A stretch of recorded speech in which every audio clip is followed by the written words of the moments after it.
So as we've covered James, we're down here at about verse 14 of chapter 3, and James has hopped subjects, just back and forth, back and forth. The common thread has been all along practical Christianity, I guess would be how you might refer to it as.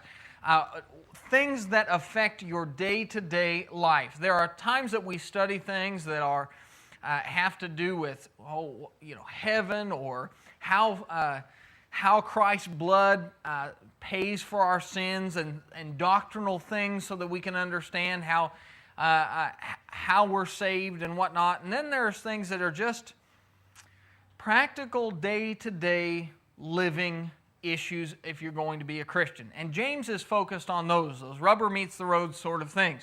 And so he's kind of loosely gone around, and as he looked at varying different things, the tongue, not being a hypocrite and viewing one person better than another, different things of that sort, faith, combining it with works, that what you do says something about who you are, and don't think that words are enough. He keeps coming back to this relationship of man to man. Over and over again, your relationship with your fellow man, and how you interact with them, and your attitude towards them, and how you treat them. And in chapter 3, it's no different. He was talking about the tongue and the power of the tongue and how words have great, great power. And he finished it up by saying that with the same mouth that we use to bless God, we curse our fellow man. And so we're like a spring that brings out bitter water and spring water at the same time, and it just doesn't work, and it ought not to be that way. And so he's going to really put some emphasis here on that, how you deal with your brother. He's talked about the tongue, and now we're into, okay, that tongue that you use to talk with your brother, well, where does it get its power from? It gets its power from your heart. And he's going to say what goes on in your heart is a big, big deal, and it affects not just you, but everybody around you. And if we won't watch our hearts, then congregations will fall apart. Families will fall apart. Marriages, friendships, your influence with your fellow man out in the world, you're trying to bring those to Christ. If you can't watch your heart and be careful with what comes out of your heart, is going to destroy and taint every relationship that you have. And so down here in verse 14, he's going to bring up that issue of what is in our heart. And he says down in verse 14, he says, "If you have bitter envy and self-seeking in your hearts, do not boast and lie against the truth. This wisdom does not descend from above, but is earthly, sensual, demonic. For where envy and self-seeking exist, confusion and every evil thing are there." So you just start at verse 14. He says, if you have bitter envy and self-seeking in your heart. That word bitter envy is some of your translations say bitter jealousy. It's the same word. If you're envious, then you're jealous. And it has to do with a bitter jealousy is a cutting passion or rivalry. It's one thing to look at somebody else and say, boy, I really wish I had what they did. That's really not even jealousy in its basic sense. If you look at somebody and you say, well, boy, look at how nice they are. I wish I was as likable as them, or I wish I could speak as well as them, or I wish I was as good at math as them, or whatever it is.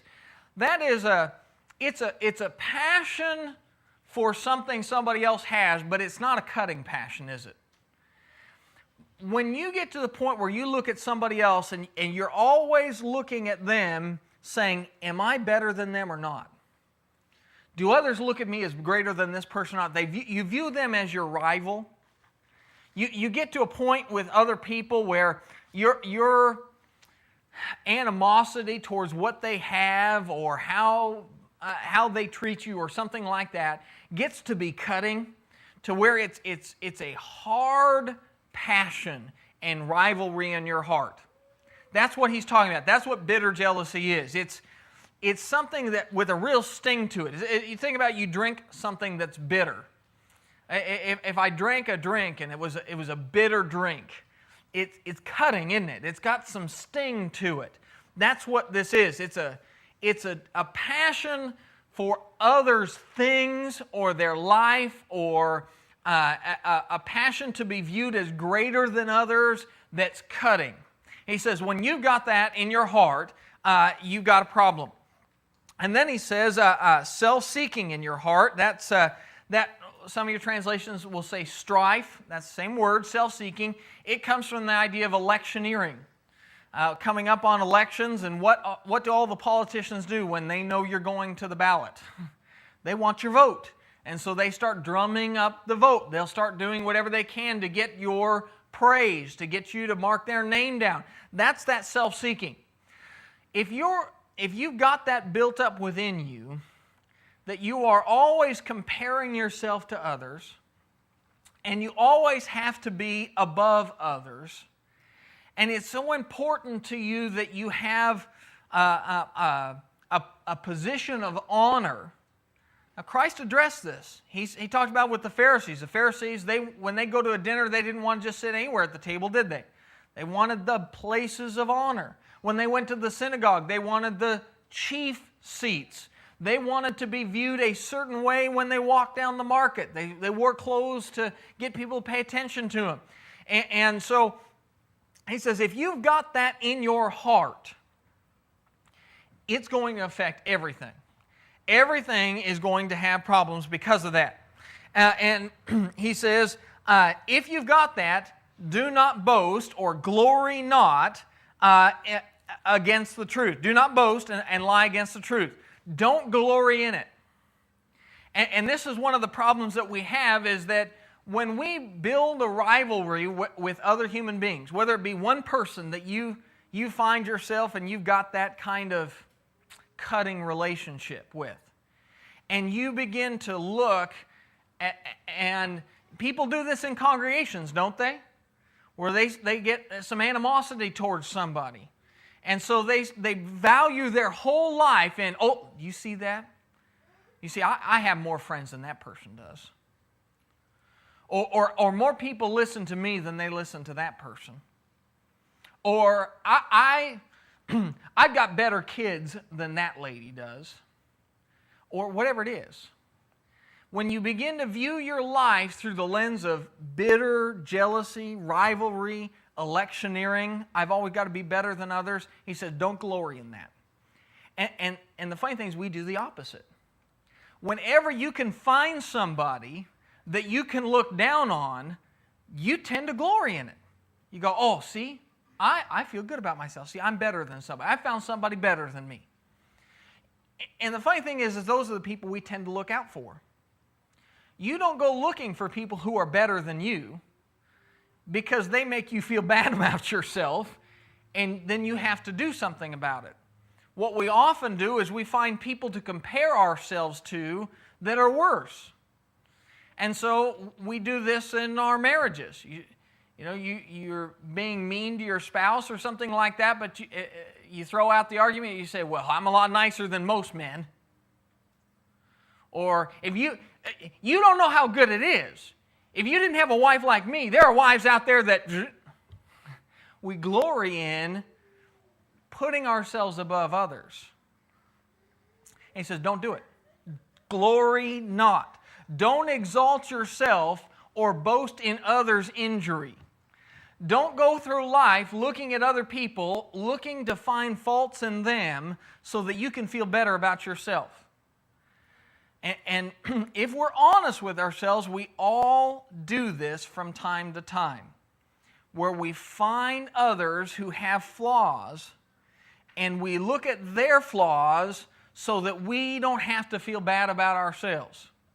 You listen to the sermon, and the sermon says, oh, I'm so glad everybody else heard that sermon. That guy 3 pews over really needed that. Glory not. Glory not.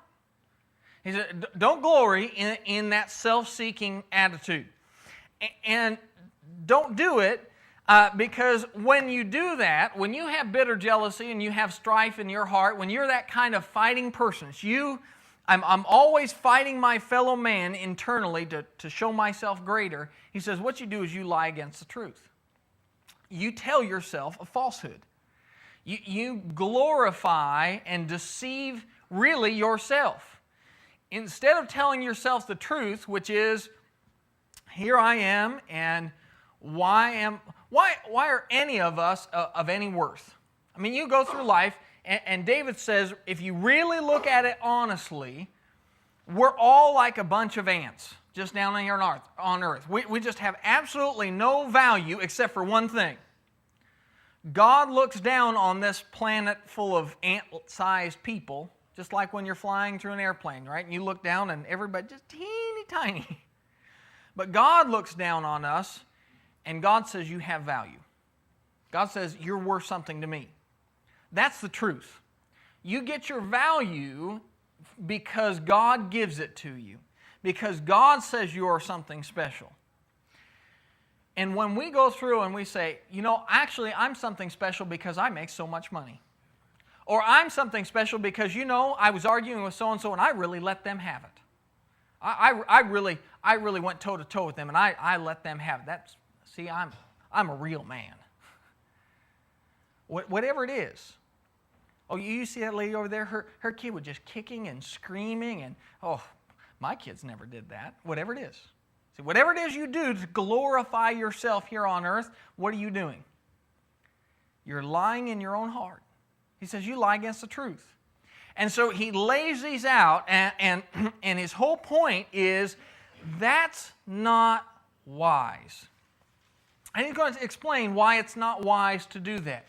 But if we look at it, you just look at that one verse, just verse 14 there. Bitter envy, self-seeking, boasting, and lying against the truth. This is one of the most common diseases in the whole wide world. You just see it in every aspect of life. Every single human being has this. If it were a disease, there would be a 100% infection rate. But he says it's not wise because this isn't from God. Now look down there in verse 15. This wisdom does not descend from above. Well, here, wisdom is a way of viewing the world. I guess you could say there's two types of wisdom. There's godly wisdom and worldly wisdom. But both are doing the same thing. They're looking down the road and trying to see the solution. That's what wisdom's all about. That you can see a thing ahead of time and see the way it's going to play out. Well, when I have in my heart that strife with man, and I'm always boasting myself up, it's a sort of wisdom. I use that to guide my life, but where did I get that wisdom from? The point is, it's not from above. You didn't get it from God. That's not how God wants you to view it. He says it's not from above, but it is earthly. It is sensual. That is, it's of the senses. It's instinctive would be another way to put it. It's kind of animalistic almost. It's demonic. That's literally demon-like. I mean, if you can think about it for a second, you want to know how a demon thinks? That's how a demon thinks. You want to think how Satan thinks? What does Satan do? He's the great boaster, isn't he? I'm so great. I'm so powerful. He's the one who just goes out with great boasting and arrogance, the Scriptures say. So if you and I do the same thing, what are we? We're demon-like. We're demonic. That's where that wisdom comes from. So you want to live with Satan's wisdom, you just think that way. He says, then verse 16, for where envy and self-seeking exist, confusion and every evil thing are there. Now you think about that for a second. See, in these verses, I just want you to, we're going through it slightly slowly because I want you to realize what a big deal he's saying here. When you go through life and your whole goal is to be better than others, to find ways to build yourself up by tearing others down. I have a friend who's a principal, and one of his favorite sayings is, my light shines brighter when yours goes out. And he says it with a twinkle in his eye because he doesn't actually believe that. But that's how people live their lives, don't they? There are plenty of people who say, oh, my light shines brighter when yours goes out. And so they go through life just snuffing out other people's candles. Whatever I can do to make me better, even if it means I have to drop you down. I have to lower you. I have to make you feel bad about yourself. I have to make you fail. That's demonic.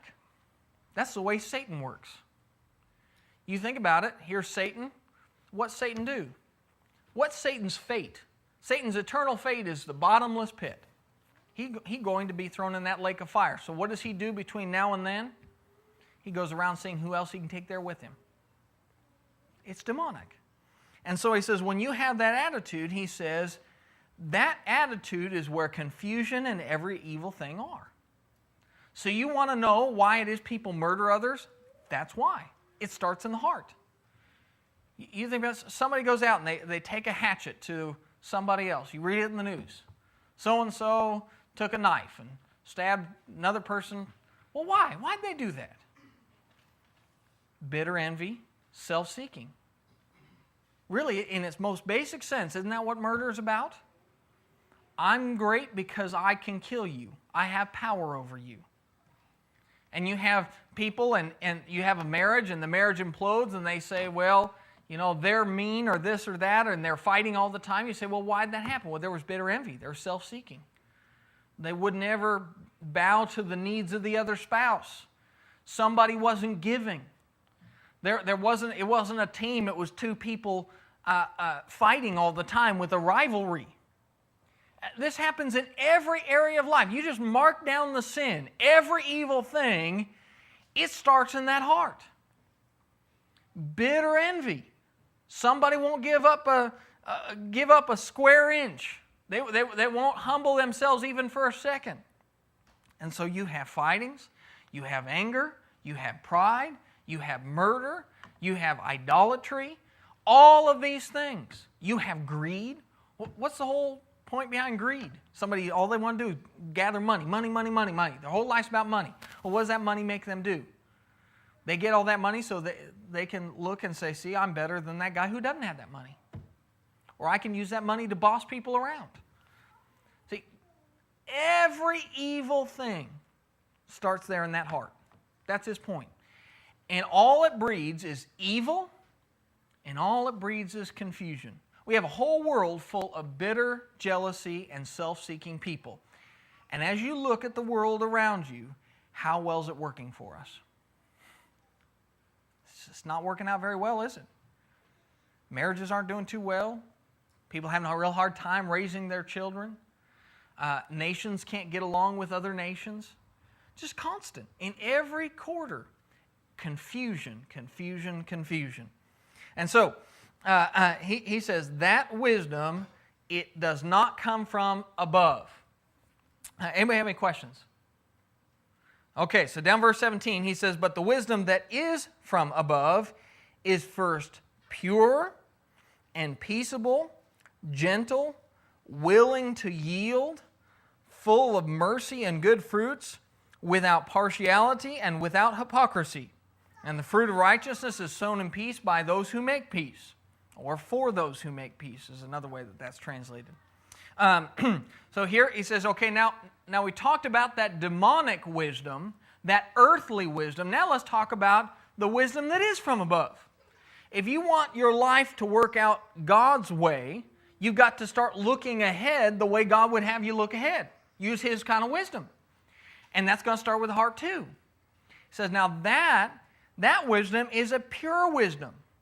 Now, that word pure means reverent, and an excited reverence, a sacredness about it. A heart that views itself from the standpoint of being I wish to be a pure person.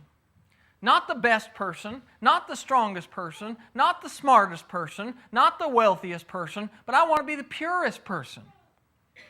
I wish to be a sacred person. When you think that in your heart, that changes everything, doesn't it? Because now I'm no longer competing with my fellow man. I'm competing with myself. And I'm saying, I wish to be a pure person. I wish to cleanse myself. Now, instead of looking at everybody else and how I can be better than them, I'm looking in the mirror in the morning and saying, now what can I do to make Scott a better man? What can I do to be more of a sacred life for God? He says, and then it's a peaceable thing. Now, unlike that heart that's full of strife, always fighting and electioneering, he says this one, it's full of a peaceable wisdom. It comes from the idea of a state of national tranquility. When you normally talk about the word peace, we say, oh, there's war and then there's peace. Well, we mean on a national level. That's kind of the way we normally think. In the case here, when you talk about a state of national tranquility, where's the nation? It's in your own soul. So I wish to have a tranquility in there. An exemption from the rage and the havoc of war. I'm not always fighting everybody else. I don't wake up every morning and think of it as a battle against the rest of mankind. It's not me against the world. And that changes your life a whole lot too, doesn't it? If you go to work and you have fellow employees, or maybe you have a boss who's not a very nice person, they're very hard to get along with, and you wake up in the morning and you say, okay, today I'm going to work and it's going to be a fight. I have to go see Joe today and it's going to be a battle, so I just better get myself ready. Well, if you go into it with a battle mindset, what are you going to get? You're going to get yourself a battle, aren't you? But if you go into it with a pure attitude, meaning I'm not fighting a battle with Joe. I'm just going to be the best me I can be. And Joe will either like that or Joe won't. Now that changes it, doesn't it? That's just a little different, because there's no havoc of war anymore. So there's this peace. It's an internal peace. It's a contentment. It's a gentleness about you. It's a meekness about you, about your view of your fellow man. You think of them as being all your equals, all made in the image of God. That changes things. And then he says it's pure, it's peaceable, it's gentle, willing to yield. You look there and you have you have that word. That's right. You have gentle there, and we kind of lump that together with peaceable. That's why I don't have gentle up there. And then you have willing to yield. That's easy to be entreated. It's very similar to the qualifications for an elder. Somebody easily you could talk to, and in this case, it's easily obedient, compliant. In other words, you're not a rigid type person, so that if somebody thinks, okay, I'm going to have to go have a conversation with Scott, and I'm going to tell him something that he may or may not like, and I might have a battle on my hands. No, Scott's not that kind of guy. Scott's easily entreated. He's not a fighter, and at least that's what I'd hope you'd think. And so as you go through it, that's another characteristic. Well, what kind of a heart do you have? You have the kind of heart that when somebody tells you something you don't like to hear, that you ask yourself the question, you go, well, is that true? And you are humble enough to take the good with the bad? Because every single one of us, we've had those times in our life where somebody told you something, hey, you handled that wrong, or they point out something that's a flaw in your character, and that hurts. I mean, none of us like to think of our flaws. But do you take it? Can you swallow those bitter pills and take it humbly? Can you be a merciful person, full of mercy and good fruits? Mercy is that kindness or goodwill towards the miserable, the afflicted, joined with a desire to help them. Can you look at your fellow man and instead of, remember with that first heart, what did he do when he saw somebody who was beneath him? Somebody who had less money than him, less power than him, less friends than him, whatever it was. What did that first guy do? He looked down on him, didn't he? He said, see how great I am? I'm better than this guy. That's not what the merciful man does. The merciful man looks at somebody who's hurting and he says, how can I pull that man up? How can I help him? How can I help him with his affliction, his suffering? The wisdom from above has good fruits. In other words, your life is bearing fruit. It's doing things for others. It's doing things for God. It's bearing those fruits of the Spirit. It's that life where your faith and works are combined together. And he says it's without partiality. That is, it's a life without uncertainty or indecision. I guess the way you would put it is where who you are is consistent, I guess would be one way to put it. It goes hand in hand with the next one, which is without hypocrisy. A hypocrite's a pretender. Somebody with partiality, if you're somebody without partiality, you're somebody who won't treat one person this way and another this way. Now, James has already talked about that when he talked about the poor man and the rich man, didn't he? He said, don't treat the rich man one way and the poor man another way. Well, here he reiterates it. So here, don't live a partial life where you view people differently based off of what they can give you or what you can get out of the situation. And don't be a hypocrite so that you put on one face, Sunday morning and another the rest of the time.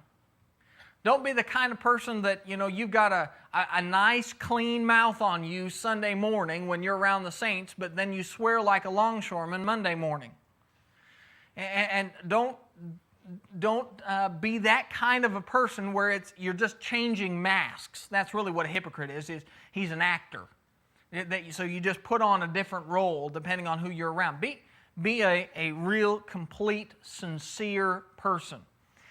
And then he says, that wisdom that's from above, he says in verse 18, he says, now the fruit of righteousness is sown in peace by those who make peace. Now, this is a way of saying, well, it's very similar to what is said in Galatians where it says you'll reap what you sow. If you go out and you sow apple seeds, your crop is going to be apples. If you sow, if you go out and you sow corn seeds, you're going to get corn. Whatever you put in is what you're going to get out. So here he says, now the fruit of righteousness, if you want that righteous fruit, is sown in peace by those who make peace, or some translations say by those for those who make peace.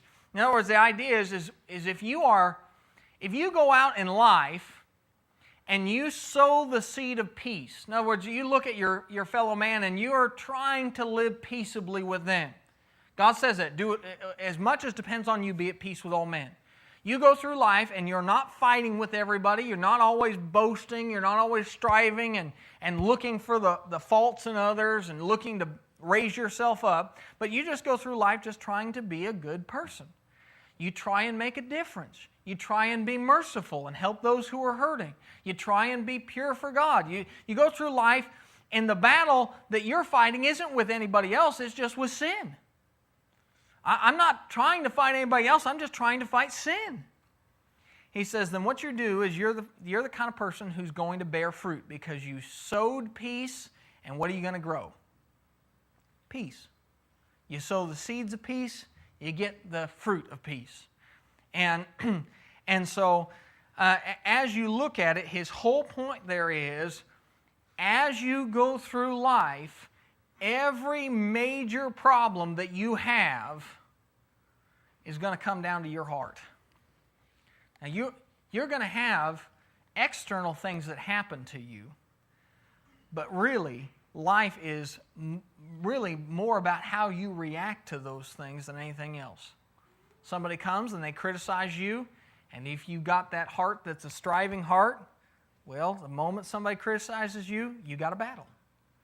But if you've got that humble heart, that pure heart, somebody criticizes you, and you're going to go, hadn't thought about that before. I'll have to take that under advisement. And you're, in other words, it's going to diffuse the situation immediately because somebody comes with a critique of you, and you'll go, that's a good point. Or, I hadn't thought about that. In other words, you're taking it. So there's nothing to fight over, is there? And so his whole point is if you sow peace, guess what you're going to reap? Peace. If you sow strife, if you go through life fighting, guess what you're going to reap? Fighting. And that's true in every area of our life. You just make that determination right now. Whatever I sow, I'm also going to reap. Anybody have any questions on that? Okay. Well, then with that, we go into chapter 4, which really is the exact same topic. We really aren't changing at all. We're still continuing to look at that internal man and how the internal you affects the external you. And so here he says, where do wars and fights come from among you? Do they not come from your desires for pleasure that war in your members? Now, what he's going to do in the next, we're going to say, really the next seven or eight verses here, he's going to talk about the fact that there's really two places that you can look to. You can either look to earthly things for your wisdom or you look to heavenly things. Now, isn't that what he just talked about in chapter 3? He says there's the wisdom that's from above, and then there's the wisdom that's demonic. So there's one of two ways. So now Colossians says the same thing, set your mind on the things that are above, not on the things that are upon the earth. So here, in chapter 4, you're going to do the same thing, and he's just going to point out over and over again, when you set your mind on earthly things, what do you get? Problems. When you set your mind on heavenly things, you'll get joy, peace, answers, contentment, everything that God desires for you. So, in verse 1, he says, where do wars and fights come from among you? Do they not come from your desires for pleasure that war in your members? Now, I have that verse up there, and I have soldiering, SB. That's my annotation in there. That word for those pleasures that war in your members, that word is soldiering. They go to battle just like a soldier does. Somebody joins the army, and you say, well, what do you do for a living? What do you do all day? Oh, well, I'm out there soldiering all day. I'm doing stuff that soldiers do. I'm getting ready for war. I'm getting ready to fight a battle. And so here he says, when you think about all the battles you have with your fellow man, you know, you look at a congregation and there's people angry with each other all the time, always gossiping about each other, always arguing, always fighting. There's rivalries back and forth. You say, well, where does that come from? I mean, you walk in a congregation and everybody's fighting. Can you imagine that for a second? I mean, just take it to a caricature where literally everybody's fighting. How are you going to fix that problem? No, I could start with one person. I guess I could do that. I could just turn over to Oliver and say, okay, Oliver, what are your problems with so-and-so? He says, well, I got a problem with so-and-so, and there are these and these and these and these. And then I have problems with this person, and there are these and these and these and these. And I have problems with this person, and we go through all of Oliver's anger and all of his resentment and all of his rivalry with people, and then I move on to Nancy. And what's Nancy going to do? She's going to do the same thing. She's going to say, oh, I have this problem with so-and-so, and this problem with so-and-so. How long do you think it would take to fix all those problems? You'd never do it. If you went through one person and everybody's fighting in the congregation, if you decided, I'm going to put out every little spot fire, you're never going to do it. So you have to get to the root of the problem. That's his whole point. You got to get to the root of the problem. So what's the root of the problem? Where do all those fights come from? Where's all the bickering? Somebody comes in and they ask you to fix their marriage. How many arguments, if a marriage is on the edge of divorce, how many arguments do they have? How many things are they upset about? Well, they're upset about not mowing the lawn, and he didn't take out the garbage, and he's upset because she didn't buy his favorite crackers at the grocery store, and on you go, right? There'd just be 10 billion different arguments when somebody's right on the edge of divorce. 10 billion different arguments. And if you try and fix every little argument, you're never going to do it. You've got to get to the root of the thing. So what's the root? James 4, verse 1, he says, it's your pleasures soldiering in your members. It's your desire to have what I want and me to come first. Scott's got to be number one. Those desires, I'm just letting them loose like an army in my life. Now that's a pretty powerful image he gave there, isn't it? You think about every little desire you want. If you just let every desire you want just take control like an army in your life, well, it's no wonder you're fighting with everybody. Because there's no person on this planet that gets everything they want. And there's no day that you go through in life where everything turns out the way you want. And if you can't just accept that, hey, I don't have to have everything I want, it's okay. I can compromise. I can humble myself. If you can't do that, you forget it. You're just going to fight all the time. And so the number one thing he says is, where do your problems come from? If you're fighting with this person, fighting with this person, fighting with this person, and there's all this fighting, stop looking at everybody else and you start looking at you. Because you got an army let loose in your heart. And that army is out there rampaging through life.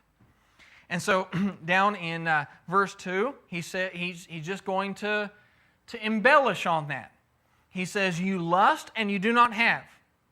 You murder and you covet and you cannot obtain. You fight and you war. Now, I'm not even going to finish the verse yet. I want you to think about that for a second. You lust and you don't have. How many times have you seen people do this? They go through life and they say, I'm just going to get what I want out of life. I want you to imagine for a second you just threw the Bible away. Threw morality away. Totally took it all and just trashed it. You say, I'm not going to worry about what God says. I'm not going to worry about my conscience. I'm just going to do whatever I want. There are people who live that way. And they go their whole life, they say, whatever I want, I'm going to take. And you know what? They die unhappy. Totally unhappy. Now, wait a second. Shouldn't it be the opposite? If every time I want something, I just go out and grab it, shouldn't I be the happiest person out there? But it doesn't work that way, does it? He says, you lust and you don't have. You want and you want and you want and you want, and guess what? That lust never gets full. And you murder. He says, you just take it to the point of physically murdering somebody. Somebody makes you upset, so you just lop their head off. There have been people who've been kings who've done that. You go through the history books, and there have been nations, and they've had a king, and every time somebody upset the king, he just said, off with his head. And guess what? The king wasn't any happier after the guy's head was lopped off. The king just went to the next guy and lopped his head off too. He says, you murder and you covet. You go and you want everybody else's things. You covet and you cannot obtain. If you go through life and every time you want something, you just covet it with every part of you and just let yourself be desiring of it, and you say, I deserve that. You'll always find something else that you want. You know, you say, I'm going to go out and buy an airplane. I always wanted an airplane. You'll have the airplane, and you say, finally I got that airplane I wanted, and that I've been coveting for so long, and you'll go out to the airstrip, and you'll be taxiing out there, and you'll look out your window, and you'll see somebody who's got a better airplane than you. And you're right back at it. Just right back at it. You covet and you cannot obtain. And he says, you fight and you war. This is just the truth of life. If you go through with that, letting that army of lust loose in your members, you will live life fighting every day. If you go through life with just, here's my expectation, and if my expectation doesn't get met, I'm going to be angry, or I'm going to be depressed, or I'm going to throw a fit, or I'm going to whatever. Well, guess what? How many days in your life are you going to have where your expectations aren't met? I'm waiting for the first day where they are. I really am. I've had lots of days that turned out better than I expected, but always different. Always different. Even the days that are better than I expected always turned out differently. They didn't meet my expectations. They just changed things. And so if you go through life and you say, I've got to have it my way, you're going to have a fight on your hands. You're going to have a battle. And then he says, yet you do not have because you do not ask.